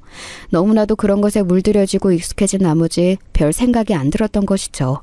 그렇기에 시어머니께서는 이건 정말 별거 아닌데 라고 하시며 매번 제가 궁금해하는 요리들을 다 가르쳐 주셨습니다. 단 한 번도 생색을 내신 적이 없었네요. 남편보다 한참 어려서 부족한 아내라는 소리 어디 가서 듣기 싫었고 그런 눈초리를 원하지 않았어요. 뭐든 똑부러지게 해내면서 살림을 싹 다 배워나갔습니다. 저는 둘째를 늦게 낳은 편이었어요. 첫째하고 둘이 8살 터울이거든요. 그래서 둘째 아들이 태어났을 때 제 딸이 산부인과에서 같이 있어줬네요. 행복한 손자의 탄생까지 보시고 나서 시아버지께서는 돌아가셨습니다. 원체 건강이 안 좋으셨던 양반께서 이만하면 많이 버티셨지. 이때까지 버티신 것도 용하고 기적인 셈이지. 호상이네. 호상을 위하여 건배! 장례식장에 밤이 깊었을 때 술에 취한 아주버님께서 그렇게 떠드셨고 근처에 있던 시누이가 맞는 말이라는 듯이 고개를 끄덕였습니다. 저는 그 호상이라는 단어가 거슬렸어요. 아무리 그래도 어떻게 남의 죽음에도 그런 말은 선뜻 쉽게 안 나갈 것만 같은데 어떻게 부친상에 대고 호상을 운운한답니까? 그 소리를 듣고 저는 화딱지가 나서 피곤도 잊어버릴 정도였는데 옆에 있던 남편이 저를 향해 고개를 살짝 저었어요. 괜히 나서서 분란 만들지 말란 거였죠. 친동생이 참겠다는데 제가 뭐라고 나서겠나요? 서열도 최하위인 것을요. 그래서 속상한 한숨을 쉬며 바람이나 쐬러 나가려는데 시어머니께서 문 뒤에 서 계신 것을 보고 깜짝 놀랐습니다. 어머님, 잠깐 눈 붙이러 가신 거 아니셨어요? 언제부터 거기에 계셨어요? 몹쓸 자식놈이 떠드는 소리를 들었냐고 묻는 거라면 그래, 들었단다. 아주버님이 술에 취하셔서 그래요. 아까 보니까 좀 많이 드시더라고요. 결코 본심은 아니실 테니까 어머니 너무 마음 쓰지 마세요. 너는 둘째 낳고 이제 막 몸 풀었으면서 그 몸으로 너무 이렇게 무리하는 거 아니다. 얼른 집에 들어가. 시어머니께서는 일전에 제가 본 적 없었던 딱딱하게 굳은 얼굴로 그렇게 말씀을 하시더니 안으로 안 들어오시고 바깥쪽으로 가셨어요. 저는 걱정이 돼서 남편을 불러다가 장례식장 밖을 돌아봤습니다. 그랬더니 구석에 있는 벤치 자리에 시어머니께서 앉아 계셨는데 조금 떨어진 거리에서도 들릴 만큼 아주 깊고 큰 한숨을 내쉬셨어요. 저와 남편이 난처한 시선을 교환했죠. 선뜻 시어머니께 다가갈 수가 없었던 것은 잠시 후 소매로 당신의 눈가를 훔치시며 눈물을 찍어내신 모습 때문이었습니다. 그것은 속상함이었어요. 이루 말할 수 없는 속상함으로 흘리시는 눈물이었죠. 너무 마음이 아팠고 한동안 정말 많은 상념을 안고 지냈습니다. 발인 날 정작 시어머니께서는 꿋꿋하게 구셨는데 이상하게도 제가 막 울어버렸어요. 저도 왜 그랬는지 모르겠는데 갑자기 막 울음이 튀어나갔습니다.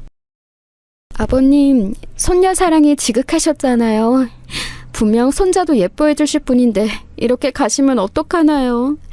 앞으로 저는 둘째를 키우면서 만약 아버님이 지금 계셨다면 어땠을까? 이런 생각만 내도록 하게 될 것 같아요. 아버님, 손녀, 손자 잘 키우겠습니다. 아버님 아들, 제 남편도 제가 잘 대하며 사이좋게 살게요. 부디 편히 가세요. 정신없이 울면서 마지막 인사를 드렸죠. 출산 직후 시아버지의 임종도 지켰던 저였는데 그랬을 때는 별로 울지도 않았으면서 이상하게 이게 진짜 마지막이라는 생각이 드니까 미친 듯이 눈물이 나오더라고요. 울음이 먹고 나니까 약간은 민망했어요. 아무도 저처럼 꺼이꺼이 울지 않는데 저만 난리친 것 같아서요. 그런데 이튿날 시어머니께서 왠지 모르게 후련한 얼굴을 하시더니 제 손을 잡으면서 이렇게 말씀해 주셨습니다. 긴 밤 내 꿈에 저승길 잘 가고 있다고 기특한 막내 며느리 덕분에 하나도 외롭지 않다고 네 시아비가 나와서 그렇게 말해주더라. 그게 정말이에요, 어머님? 정말로 아버님이 그렇게 말씀해 주셨어요? 그럼 당연히 정말이고 말고 같이 저승길 가는 이들한테 네 자랑을 하는 중이라 그랬어. 그 이들은 이승에서 별로 울어주는 사람들이 몇 없었는데 자기는 막내 며느리가 구슬프게 울어줘서 어깨에 힘이 막 들어갔다네. 진희 여부는 알 수 없는 일이었지만 갑자기 생기가 얼핏 도는 시어머니의 얼굴을 보자 감히 의심할 수 없었습니다. 저도 시어머니의 손을 맞잡아 드렸고 그렇게 끈끈한 고부 관계가 정식으로 시작되었죠. 어떻게 시어머니가 정말 엄마 같을 수 있고 또 어떻게 며느리가 정말 딸처럼 될 수 있겠어요. 그게 아주 어려운 일이라는 걸 저는 살면서 주변을 보며 깨달았는데 저와 시어머니는 그러니까 대단한 예외였던 듯 싶습니다. 시어머니가 안 계셨다면 저는 사춘기에 접어든 딸을 상대하다가 지쳐서 나가 떨어졌을 것이고 장난기 많은 아들을 둔 채 직장 생활에 도전해볼 엄두조차 못 냈을 겁니다. 결코 대단하거나 큰일은 아니었고 아주 작은 직장을 구해서 꼭 그만큼 약소한 월급을 받으며 저는 그렇게 살기 시작했어요. 참고로 아주버님네와 시누이네 말인데요. 시아버지께서 돌아가신 이후로 조금은 망랑하기 시작했습니다.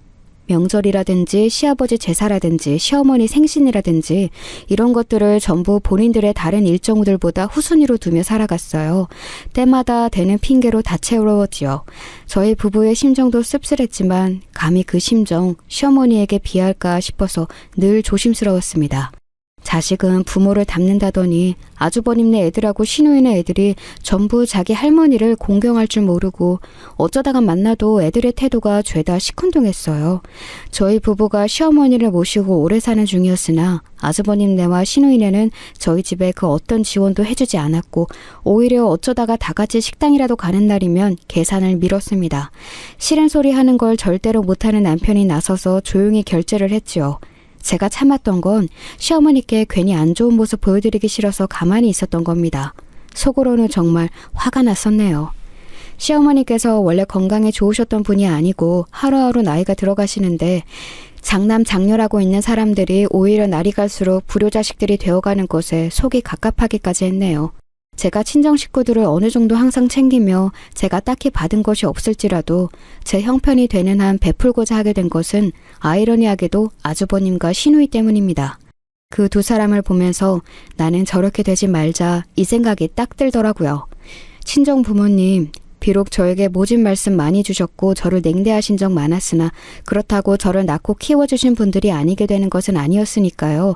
이런 저를 남편은 묵묵히 따라와 주었는데 애들이 좀 불만을 품었어요. 엄마, 외할아버지 병원비를 왜 우리가 내는 건데? 외삼촌은 뭐하고? 그 집은 여태까지 받아먹은 것도 많으면서 왜 한 번을 토해내지를 않아? 그리고 솔직히 외할머니가 엄마한테 뭐 어떻게 했어? 무슨 일 있을 때마다 불러서 일이나 시키고 하소연이나 하고 용돈이나 바라고 죄다 그런 것들 뿐이었는데 왜 효도를 엄마가 나서서 해? 누나 말이 맞아. 엄마는 바보 같아. 우리 반에서 제일 쫄대구인 영훈이처럼 바보 같은 사람이 바로 엄마야. 아유, 요것들을 대체 어떻게 해야 하나 싶었는데 시어머니께서 나서주셨어요. 조용히 등장하시더니 애들한테 꿀밤 한 대씩 따끔하게 먹이셨습니다. 아픈 머리를 문지르면서도 애들은 자기 할머니한테는 못 따졌어요. 집안의 최고 어른이셨고 자기들을 아기 때부터 보살펴준 분이신 걸 너무나도 잘 알았으니까요. 어머님, 오늘도 감사해요. 덕분에 애들 시끄러운 거 잠재웠네요. 한편으로는 애들한테 미안하기도 하고 민망하기도 해요. 저희 애들 눈에는 제가 답답하고 아주 호구 같은 엄마로 보이겠죠? 너는 잘하고 있는 거야. 아직 애들이 어려서 그런 것일 뿐. 다 커서 어른이 되고 나면 생각이 달라질 거다. 괜히 있을 때 잘해라는 말이 있는 게 아니잖니?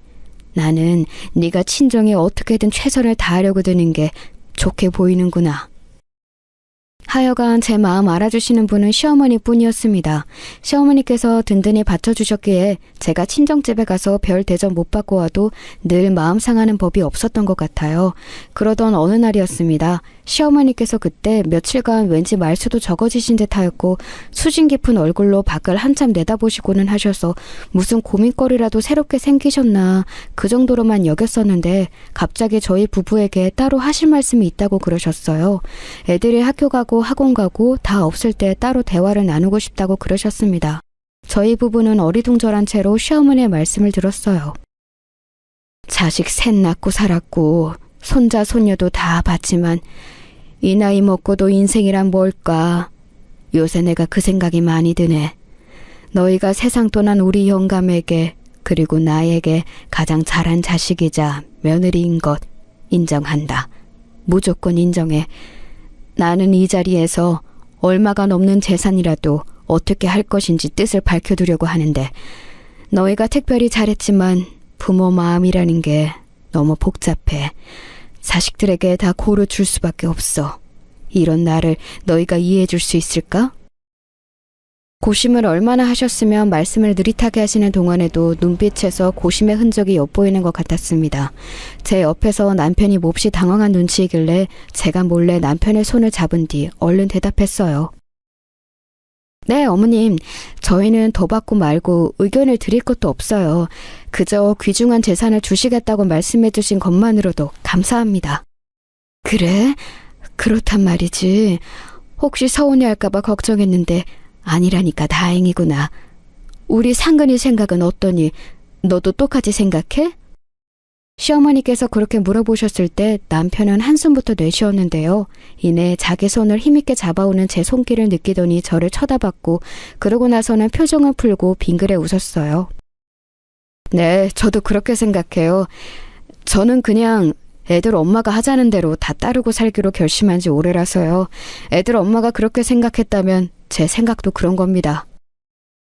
남편의 말에 제 마음이 편안해졌어요. 저희 부부는 시어머니께 진심을 다해 말씀을 드렸죠. 얼마 안 되는 재산이라도 시부모님 두 분이 일구셨던 것 정말 소중하게 여긴다고요.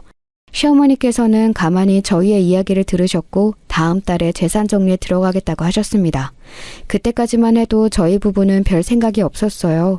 시어머니께서 쥐고 계시는 재산 정확히 얼마인지는 몰랐으나 대략 어느 정도 수준이겠거니 이런 짐작 정도는 저희 부부뿐만 아니라 왕래가 뜸해진 지 오래인 아주버님과 시누이도 다 할 수 있는 것이었죠. 재산 정리를 하겠다는 시어머니의 선언에 평소에는 늘 바쁘다고 하던 아주버님네와 시누이네가 단숨에 총집합했어요. 시간 맞춰서 아주 제깍제깍 오더라고요. 새 집에 골고루 재산이 나눠갔는데 최종적으로 전달된 금액이 대략 2,500만 원 정도로 되었습니다.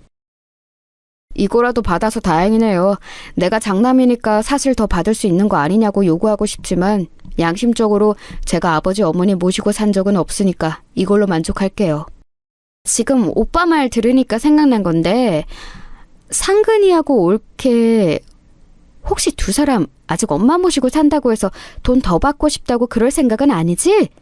둘이 자원해서 엄마 모시고 사는 거니까 괜히 돈 더 받아낼 생각은 하지 말아줘. 두 사람의 좋은 뜻이 나쁘게 비춰질까봐 내가 걱정돼서 하는 소리야. 장남과 장녀의 멋진 발언이었습니다. 그것까지 듣고 나니까 자기 형 누나에게 남아있던 정이 떨어진 모양인지 남편이 한숨을 쉬면서 고개를 돌리더라고요. 시어머니께서는 안 들리시는 척하면서 딴청을 피우고 계셨죠. 저는 왠지 앞으로는 더욱 아주버님네와 시누이네는 못 보고 살 것 같아서 괜히 나쁘게 마무리할 필요는 없을 것 같았기에 네, 알겠습니다 하고 말았습니다. 재산 정리는 그렇게 다 이뤄졌고 그것으로 끝인 줄 알았어요. 하지만 반전은 그때부터였습니다. 며칠 뒤 시어머니께서 저희 부부에게 숨겨진 다른 재산을 밝혀오셨어요. 시아버지께서 돌아가시기 전, 그러니까 제가 둘째 아들을 임신하고 나서 얼마 안 되었을 때 시부모님께서는 자식들 몰래 따로 일구어 오신 재산에 대한 상의를 미리 하셨다고 합니다. 그리고 바로 그 재산을 저희 부부에게 시어머니께서 지금 주시기로 하신 거였어요. 이건 상상도 못했어요, 어머님. 설마 두 분께서 그런 돈을 가지고 계셨다니요? 아버님께서 그 옛날에 작게 사주셨던 땅, 그게 값이 천정부지로 올라서 그걸 판 돈이 따로 있으셨다니. 당황한 제 옆에서 남편은 거의 넋이나가 있었지요. 그러더니 어떻게 저축을 해야 더 안전할까 그 얘기를 이튿날 저에게 해오더군요. 하지만 저는 간밤에 다른 생각을 마친 참이었습니다.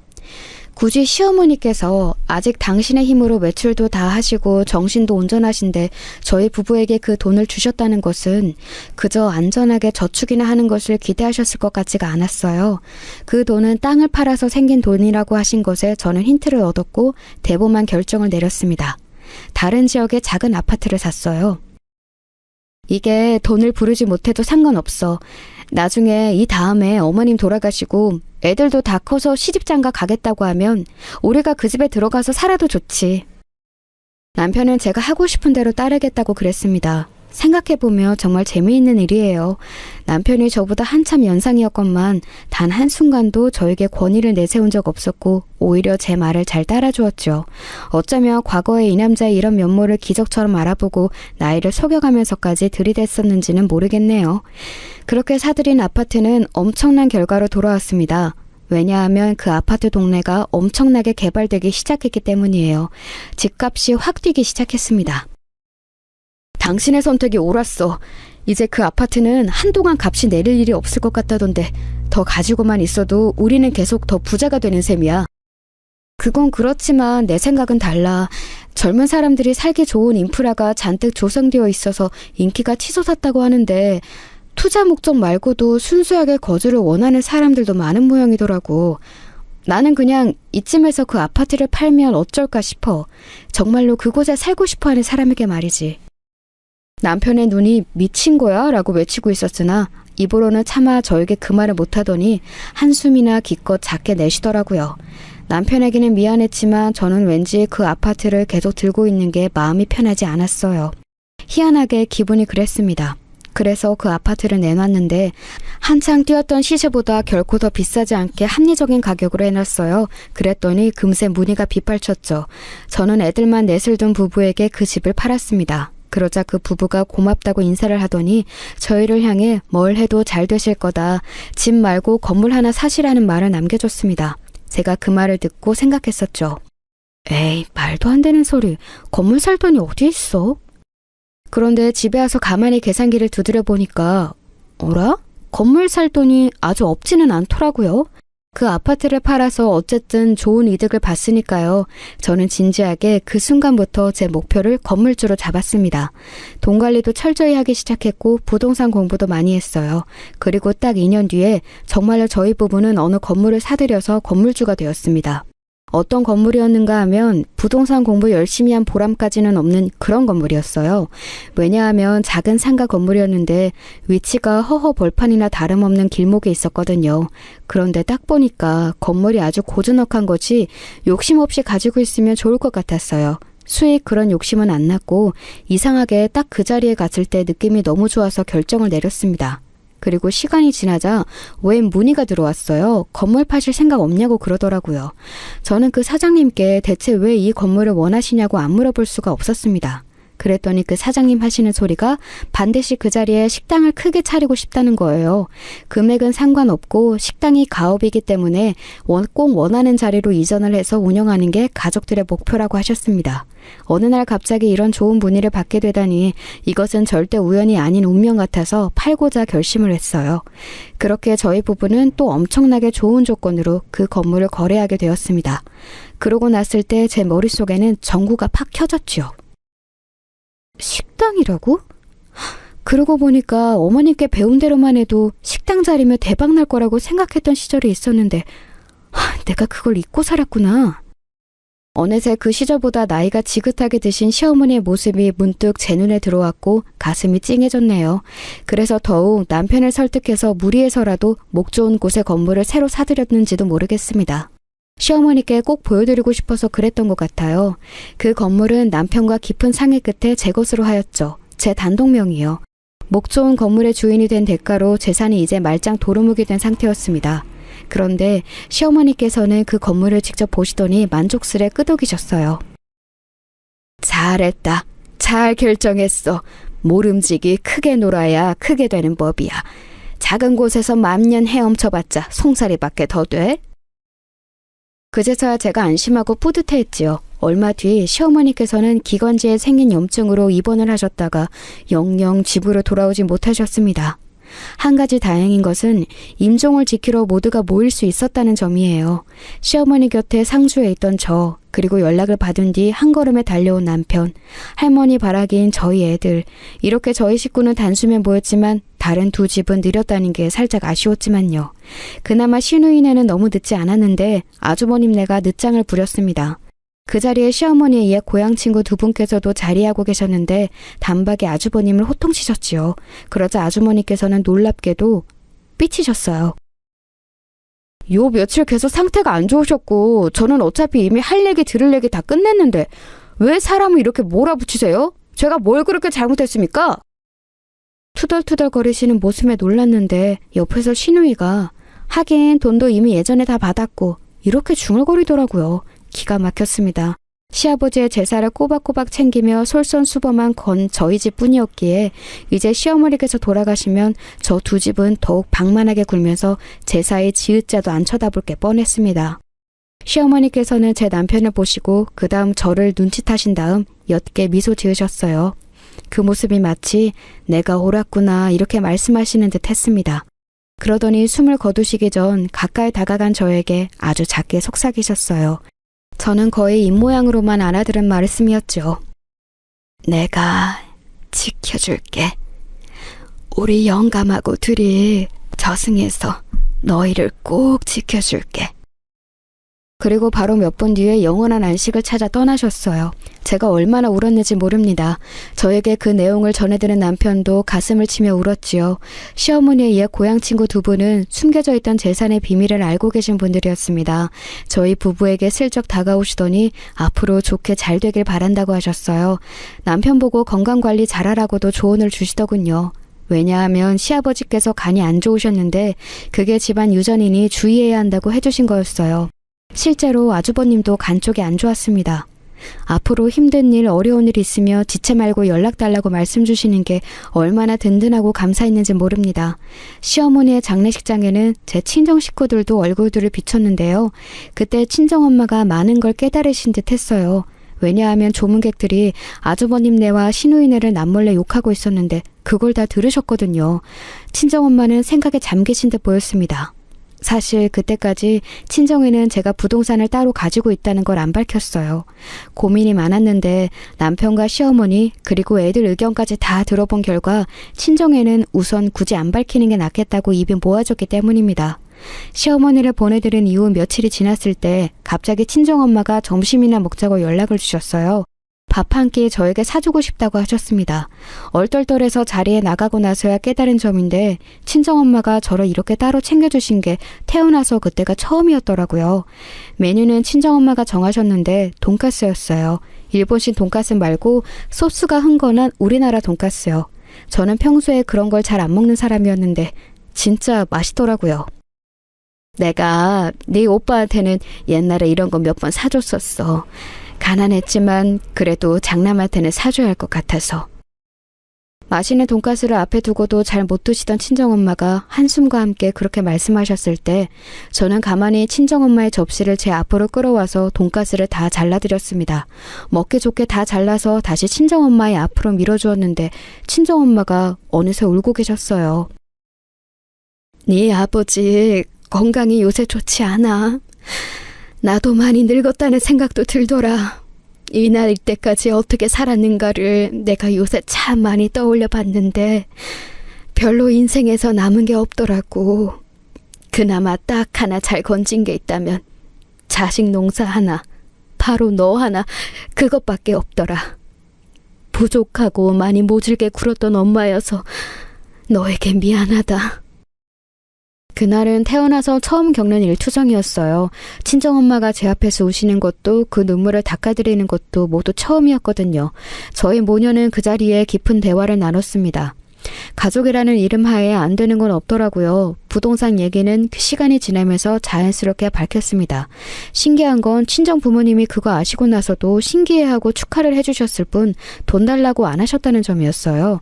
저희 부부는 아주버님 시누이와 자연스레 연락을 끊은 뒤였고 어쩌다 보니 제 친정 부모님과 자주 연락하며 잘 지내게 되었네요. 몇 달이 지났을 때 엄청난 일이 일어났습니다.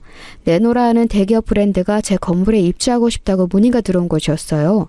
세상에 안 믿겨서 몇 번이고 그 문의를 확인했을 정도였네요. 단숨에 그 일대의 핵심으로 제 건물이 급부상하게 되었습니다.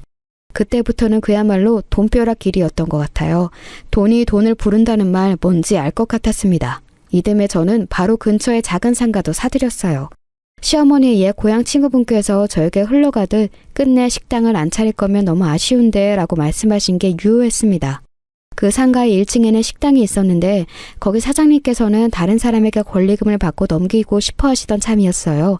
저는 제가 아는 시어머니의 그 손맛, 그것을 재원해내줄 제 의견을 적극 반영하여 식당을 운영해줄 새로운 사장님을 직접 찾아 나섰는데 결론적으로 누가 되었는가 하면 제 친정엄마가 되었습니다. 그 연세에 직접 불 앞에서 고생하실 요량은 아니었고 직원들을 전두지휘하는 역할이셨지요. 전문가인 주방장에게 제가 시어머니의 요리법을 알려드렸는데 경력 많으신 분이라서 저도 마냥 쉽게 대하기는 어려웠거든요. 그럴 때 친정엄마의 도움을 받았지요. 딸로서 이런 얘기하지는 좀 그렇지만 친정엄마가 결코 인상이 만만하지 않으세요. 묘한 카리스마는 주방장과의 서열을 정확하게 정리시켰죠. 정신없고 보람되게 흘러가는 인생이었는데 단 한 가지 걸리는 게 있다면 애들이 결혼을 안 하고 있다는 점이었습니다. 특히 첫째인 제 딸이요. 여자애가 30이 훌쩍 넘도록 시집갈 생각을 전혀 안 하고 있으면 되겠냐는 저희 부부의 잔소리에도 전혀 굴하지 않았습니다. 자기는 결혼은커녕 연애도 관심이 없다고 하면서 자기 부모의 속을 뒤집어 놓았어요. 선 자리라도 확 잡으려고 했는데 그때 남편이 좀 아팠습니다. 결국은 간 문제였죠. 병원을 꽤 들락날락거렸어요. 저도 거기에 매달리다 보니까 몇 년이 훌쩍 지났어요. 그리고 그때까지도 딸은 전혀 결혼할 생각은 안 갖고 있었습니다. 환장을 노릇이었어요. 그런 판국이었으니 제 아들이 결혼하겠다는 말을 꺼내왔을 때 얼마나 쌍수들고 환영했는지 모릅니다. 여자친구가 있다는 것만 알았지 어떤 상대인지는 잘 몰랐는데요. 자기 동생의 여자친구를 몇 번 만나본 제 딸의 말에 의하자면 얼굴도 예쁘고 집안도 괜찮아서 모두가 탐낼 만한 신부감이라고 했습니다. 같은 여자의 눈으로 보기에 그 정도면 무조건 괜찮은 아가씨일 게 틀림없었어요. 대학 후배 통해서 만난 사이이고 이제 1년 좀 넘게 만났는데 슬슬 결혼 이야기 꺼낼 때가 된 것 같아서요. 서로 헤어질 생각 없으면 결혼하자고 화끈하게 의견 맞췄어요. 허락해 주실 거죠? 당연하지. 우리 아들 언제 이렇게 다 커서 결혼하겠다는 말까지 하게 되었어? 아이고 기특해라. 어떤 아가씨인지 보고 싶으니까 시간 괜찮을 때 인사나 한번 시켜줘. 며칠 뒤에 아들이 자기 여자친구를 데리고 왔는데요. 불쑥 찾아와서 제가 정말 깜짝 놀랐습니다. 저는 그날 친정엄마가 몸이 안 좋으시다고 해서 식당에 나와 있었거든요. 그리고 남편은 모처럼 움직이겠다고 나와서는 식당의 잔 부분들을 손보고 있었습니다. 가장 손님이 없어서 사실상 영업을 쉬는 거나 마찬가지인 오후 3시에 아들이 자기 여자친구의 손을 잡고 들어서서 제가 뒤집어졌죠. 주방장이랑 직원 하나랑 재료 다듬다가 얼른 마중을 나갔습니다. 아들, 오늘 온다고 미리 말 좀 하지 그랬어. 아유, 이렇게 곱고 어여쁜 아가씨 앞에서 엄마가 꼭 이렇게 일하다 말고 추리한 모습을 보이게 해야겠니? 아니에요, 어머님. 오빠한테 뭐라 그러실 거 없어요. 제가 얼른 어머님, 아버님 찾아뵙고 싶다고 조른 거예요. 혹시 저 때문에 따로 뭐 준비하고 그러실까 봐. 그러면 제가 너무 죄송하잖아요. 그냥 편하게 계실 때 오는 게 좋을 거라고 생각했는데 혹시 제가 너무 민폐를 부리는 걸까요? 아이고, 민폐라뇨. 그렇게 생각 말아요. 얼른 여기 편한 데 앉아요. 점심은 먹었어요? 배고프면 메뉴 하나 내올까요? 말만 해요. 다 내놓을 수 있으니까. 간단히 점심 먹고 출발했어요. 오빠가 장난스럽게 우리 엄마 식당이라셔 그랬었는데 정말이네요. 저는 식당이 그냥 작은 한식집인 줄로만 알고 안 물어봤었는데 이렇게 번듯하고 좋은 곳일 줄은 몰랐어요. 제잘제잘 떠드는 모습이 어찌나 귀엽던지요. 한눈에 느껴졌어요. 유복한 집안에서 어려움 없이 곱게 잘 큰 아가씨라는 걸 알 수가 있었습니다. 시원한 녹차를 내어줄 때 남편이 들어왔어요. 남편도 깜짝 놀랐죠. 얼떨결에 저희 부부는 예비 며느리와 그 자리에서 인사를 나누게 되었습니다. 이런저런 가벼운 대화가 오갔어요. 저희 부부는 예비 며느리에 대해서만 그리고 두 사람이 어떻게 만나왔는지 그런 이야기만 듣고 싶었는데요. 그쪽에서 먼저 집안 이야기를 꺼내더라고요. 사실 저희가 여태까지 서로 집안 이야기를 안 나눴어요. 그래서 저도 오빠한테 저희 집 이야기를 자세히 밝힌 적은 없는 것 같은데요. 아버지께서는 수입 가구 들어오시는 일을 하고 계시고 어머니께서는 어린 학생부터 성인까지 골고루 다니는 미술학원을 운영하고 계세요. 원장님이십니다. 저랑 1살 차이가 나는 남동생은 대학을 미국으로 갔다가 졸업한 후 국내에 들어와서는 외국계 기업에 다니고 있어요. 그리고 집안에 변호사 1명, 초등학교 교사 1명도 있다고 하더군요. 홀린 듯이 멍하게 듣고 말았습니다. 참고로 제 아들은 모 대기업에 재직 중이었고 예비 며느리인 아가씨도 같은 곳은 아니고 다른 대기업에 다니고 있었네요. 똑부러지게 자기소개를 하는 모습이 영특해 보여서 저도 모르게 그만 너털웃음을 터뜨리며 이렇게 말해주었습니다. 양친께서 전문적으로 뭔가 일을 하신다는 게 멋지네요. 나는 그냥 이렇게 식당 일이나 하면서 살아요. 우리 남편도 시간이 나면 이렇게 나와서 어슬렁거리고 아닐 때면 그냥 집 주변이나 돌아다니고 이러고 있네요. 사실 아들이 저희 집 이야기를 이미 다 해놓은 줄 알고 그렇게 말을 했던 거예요. 아무튼 그날 이런저런 대화를 나누다가 생각보다 시간이 많이 흘러서 저녁까지 먹인 후에 보내주게 되었습니다. 식당에서 밥을 먹은 후에 그 아가씨는 너무 맛있다, 여기가 잘 될 만하다 이러면서 밝게 웃어주었지요. 딸이 결혼 생각 없다 그래서 한참 속상했는데 드디어 아들이 먼저 결실을 맺는구나 싶었고 기쁜 마음으로 배웅을 해주었습니다. 서로를 보며 환하게 웃는 한 쌍 좋아 보였어요. 남편하고 둘이서 우리도 이제 할아버지 할머니 되는 꿈을 꿀 수 있겠다며 웃었죠. 하지만 웬걸요? 그날 밤 아들하고 통화를 했다가 제가 너무 놀랐어요. 저희 집 재산이라든지 그런 얘기를 자기는 아직 여자친구한테 한 적이 없다고 하는 겁니다. 아이고, 이래서야 상황이 잘못 꼬이는 거 아닐까 싶었는데 옆에서 남편은 오히려 잘 됐다고 하더군요. 상견례 자리에서 차분히 다 밝혀도 될 이야기라고 그랬어요. 가만히 듣고 보니까 맞는 것 같아서 저도 가만히 있었네요. 그런데 그게 화근이었나 봐요.